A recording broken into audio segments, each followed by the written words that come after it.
We're talking today with BluGlass, one of Australia's only vertically integrated semiconductor manufacturers. BluGlass is a global supplier of cutting-edge visible lasers for the industrial, defence, quantum, robotics and scientific markets. It has facilities in both Australia and the US. The company has had some significant news flow recently. It has secured its largest single contract in the defence sector and has also acquired Silicon Valley-based manufacturer GaNWorks Foundry. Here to tell us more is CEO Jim Haden. Jim, welcome back to the network. Thank you, man. It's nice to be here. Well, let's get started. And getting straight into it, Jim, let's start with the $2.6 million contract that was recently announced with North Carolina State University, which is part of the US Department of Defense's Microelectronics Commons. Can you tell us what the contract is for and why this is a significant milestone for the company? So ME Commons is part of the CHIPS Act that the United States government, and its intent over the next 5 years is to invest in technologies that are deemed key to the US economy and to the defense of the United States and its allies.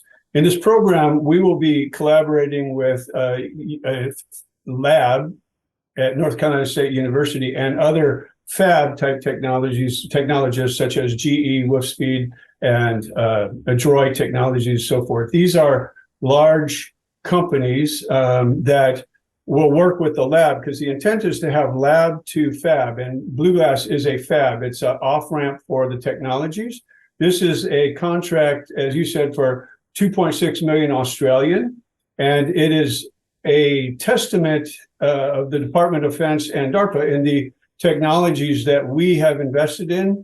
Our investors have given us money over the years to do the GaN technologies. That GaN is deemed crucial, and we will continue to invest in the roadmap. So it's an essential part of the Claws Hub, but what it's saying is the technology that we've been developing is important to the United States and our partners.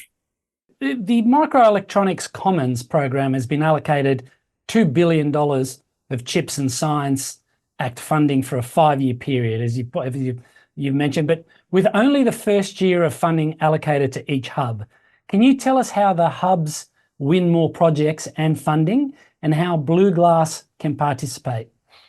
Yeah, first off, there are 8 hubs, and there are 460 members in that hub. Our hub is a team of 7 other companies, and the lead, as I mentioned, North Carolina State University.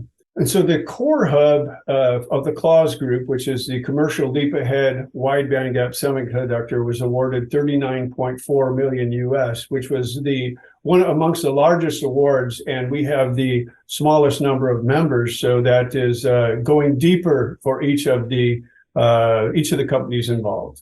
And so they're investing in that. So that's one of the avenues, is to just continue developing the core. And in that, we're doing Violet, which is the 405 to 420 nanometer, up to Blue, 450 nanometers.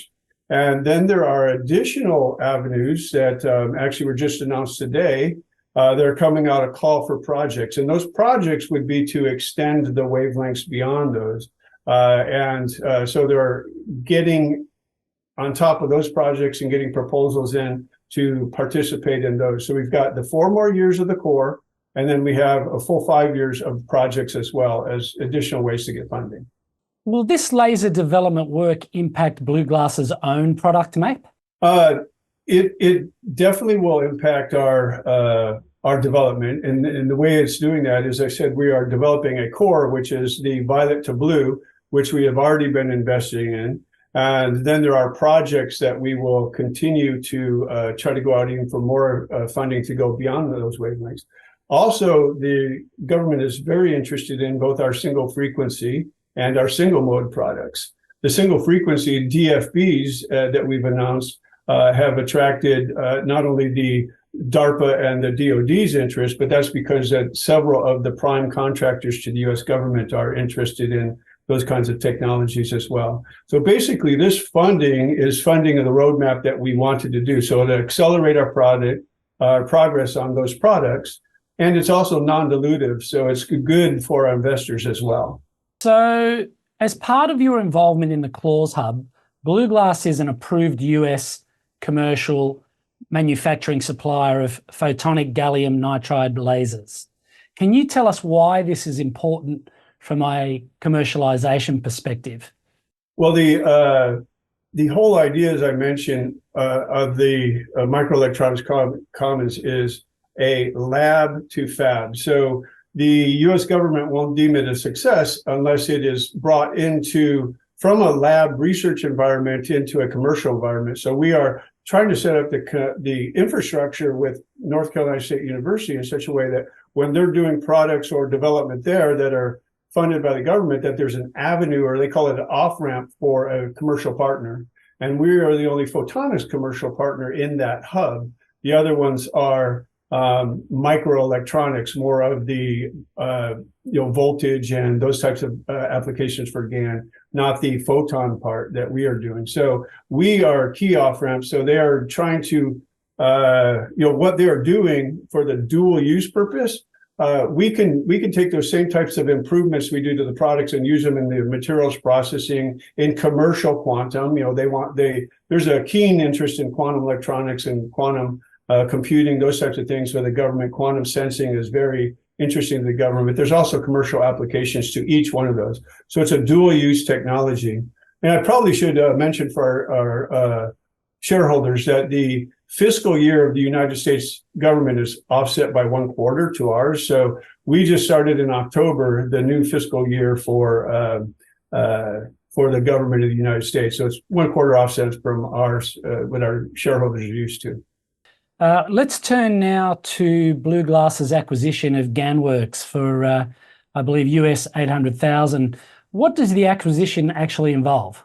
So GaNWorks Foundry was a small organization that was specialized in the last part of our wafer fabrication process, which is the thinning down of the wafer and then doing the backside processing. As you know, there's a P side or positive side, and then there's a negative side, N side.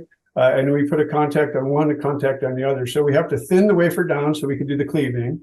But we thin it down and put the metals on and all the preparation to turn the wafer into what we call bars, and then the bars into chips. And it's crucial and sensitive processes that are required to do those last steps. And it really is the last contract manufacturer that we are using for the wafer fab processing. So it's moving that into house, so we don't have to do it externally any longer. One of the things is when you're working with the contract manufacturer, it's not always the only thing that they're working on.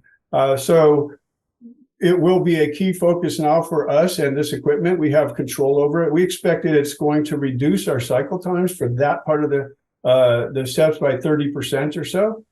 So we'll be cutting at least a week or so off of the process. And another thing is when we've looked at even bringing in the talent that we're getting, we're going to be saving over $400K US a year.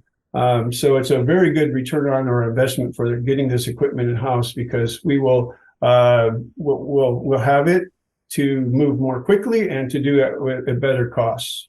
Okay, Jim, when do you expect to complete the vertical integration? Well, the wafer fab integration. I'll tell you what the progress is so far. We signed the deal. We went and worked with the commercial manufacturer of the equipment. They showed up at the GaNWorks Foundry, and they helped to get the equipment ready to move. We moved it. We put it into Fremont. We had all of the facilities ready. It's now hooked up. And we started to operate the equipment and have confirmed that it is operating at the way it was before we moved it.